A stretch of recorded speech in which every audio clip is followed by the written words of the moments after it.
નમસ્કાર, GT live 24 ન્યૂઝમાં તમારું સ્વાગત છે। હું છું વેચાભાઈ પરમાર, પંચમહાલ મોરવા હડપ સંતરોડથી। ધાનપુર તાલુકાના કંજેટા સ્થિત રતનમહાલ ગઢ ખાતે તારીખ 18 ફેબ્રુઆરી 2026ના રોજ પત્રકાર એકતા ગુજરાતનું ભવ્ય અધિવેશન યોજાયું હતું। આ કાર્યક્રમમાં ગુજરાત પ્રદેશ અધ્યક્ષ શ્રી લાંબુભાઈ કાતરોડિયા સાહેબ તથા મહિલા વિંગ અધ્યક્ષ શ્રીમતી સમીમબેન પટેલની વિશેષ ઉપસ્થિતિ રહી હતી।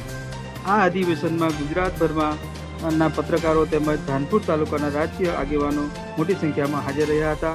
પત્રકારોને સમાજની ચોથી જાગીર તરીકે ઓળખવામાં આવ્યા અને સત્ય, નિડરતા અને જવાબદારી સાથે કામ કરવાની પ્રેરણા આપવામાં આવી હતી। કાર્યક્રમ દરમિયાન સ્થાનિક અગ્રણી જસુભાઈ ભુરિયા સાહેબ દ્વારા તમામ મહેમાનોનું ઉષ્માભર્યું સ્વાગત કરવામાં આવ્યું હતું।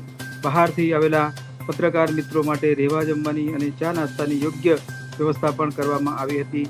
અધિવેશનની શરૂઆત દીપ પ્રાગટ્ય અને રાષ્ટ્રગીતથી કરવામાં આવી હતી। ત્યારબાદ મહેમાનોનું સ્વાગત, પ્રાસંગિક પ્રવચન અને માર્ગદર્શન કાર્યક્રમ યોજાયો હતો।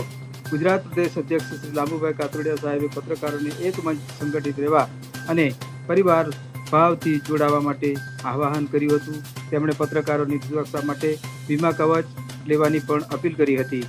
તેમણે જણાવ્યું હતું કે પત્રકારોને કોઈપણ સરકારી કચેરી, પોલીસ સ્ટેશન હોય કે પ્રશાસન દ્વારા રોકવામાં ન આવે અને તેમને સંપૂર્ણ સહકાર આપવામાં આવે તે જરૂરી છે। અધિવેશન દરમિયાન પત્રકારોને ભ્રષ્ટાચાર, અકસ્માત અને અન્ય મહત્વના મુદ્દાઓ નિડરતાથી જનતા સુધી પહોંચાડવા માટે પ્રોત્સાહન કરવામાં આવ્યા હતા।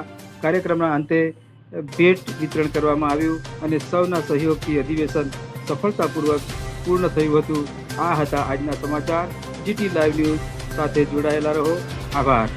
કોઈ પણ નેતા હોય, તમે જો એમને પારદર્શકતા રીતે એને ચલાવશો તો આ દેશમાં જે ભ્રષ્ટાચારો ચાલી રહેલા છે, હરેક જગ્યાએ કોઈ ને કોઈ પણ પ્રકારે આ દેશને નુકસાન કરતી પ્રવૃત્તિઓ ચાલી રહી છે, એ તમામ પ્રવૃત્તિઓ બંધ થઈ જશે અને એમાં સાહેબ તમારું ખૂબ બલિદાન હશે।